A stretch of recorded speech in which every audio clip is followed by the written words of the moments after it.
후보자님 우선 지명 축하드리고요. 뭐 오늘 AI 관련해 가지고 많은 국민들이 관심이 있을 것 같으니까요.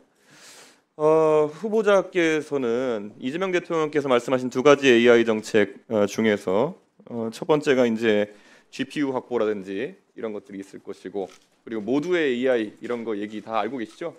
네, 알고 있습니다. 자, 그런데 최근에 이제 과기부에서 뭐 지난 정권에서도 출시됐지만은 월드베스트 LLM 또는 이제 독자 인공지능 모델 만드는 것에 대해 가지고 이제 사업이 개시되려고 하는데 표현들이 좀 모호한 게 있습니다. 글로벌 AI 모델의 95% 정도 성능을 목표를 갖겠다라고 하는데요. AI 전문가로서 AI 모델의 성능을 평가하는 지표 중에 가장 먼저 떠오르는 게 어떤 게 있으십니까?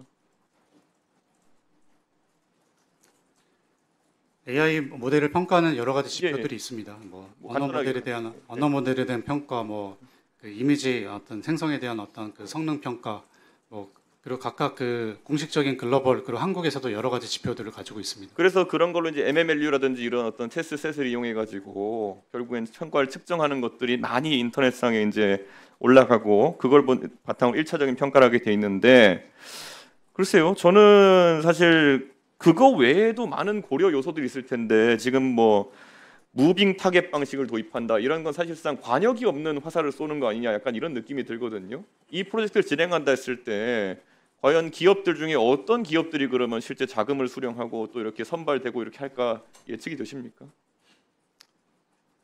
지금 현재 RFP가 나오고 컨소시엄 형태로 지금 지원을 하고 있기 때문에 제가 구체적인 업체 이름을 언급하기는 좀 너무 잘하시는 것처럼 이 모델이라는 것이 어떤 컴퓨팅 파워를 이용해서 구동되느냐에 따라서도 완전히 다른 모델이 되는 것이고, 그것이 어떻게 산업에 응용될 것이냐, 방금 말씀하신 것처럼 뭐 이미지 비전 쪽으로 쓰일 것이냐 완전 다르지 않습니까? 그런데 여기서 대여섯 개 팀을 추려가지고 지원금을 주겠다, 이건 너무 자의적인 판단 잣대일 것이다라는 생각이 드는데, 이게 객관적으로 지원자들이 많다면 용납이 되겠습니까? 어떻게 보십니까? 네, 좀 추가 답변 드리겠습니까? 그렇죠. 네.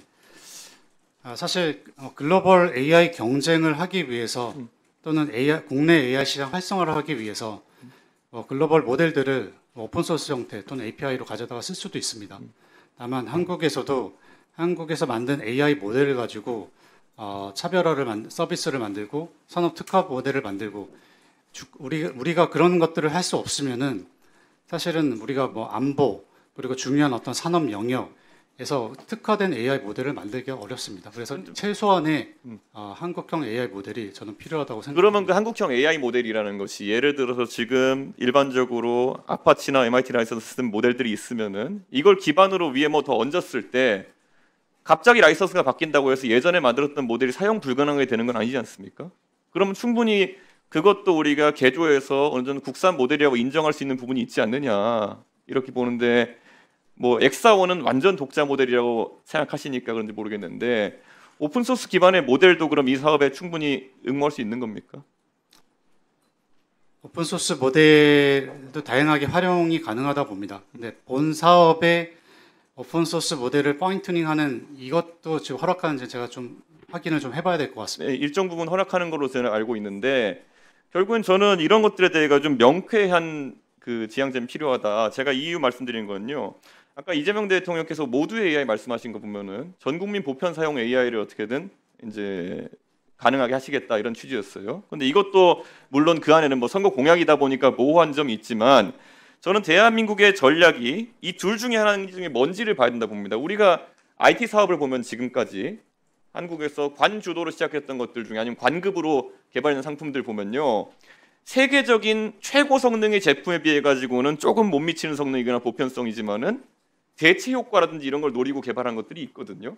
데이터베이스에서도 잘하시는 그런 제품들이 있을 것이고, 워드 프로세서도 잘하는 그런 제품이 있을 것이고, 안티바이러스 제품도 그런 제품이 있었던 것이고요. 우리가 타겟하는 것이 이런 것인지, 그러니까 보통 수입 대체라 그러죠.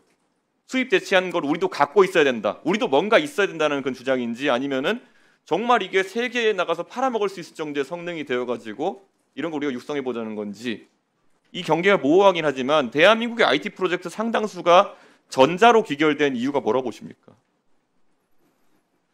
말씀 주신 내용에서 첫 번째 부분부터 좀 말씀드리면, 저는 월드베스트 LM의 목표는 세계 최고 수준의 도전을 해야 된다고 생각합니다.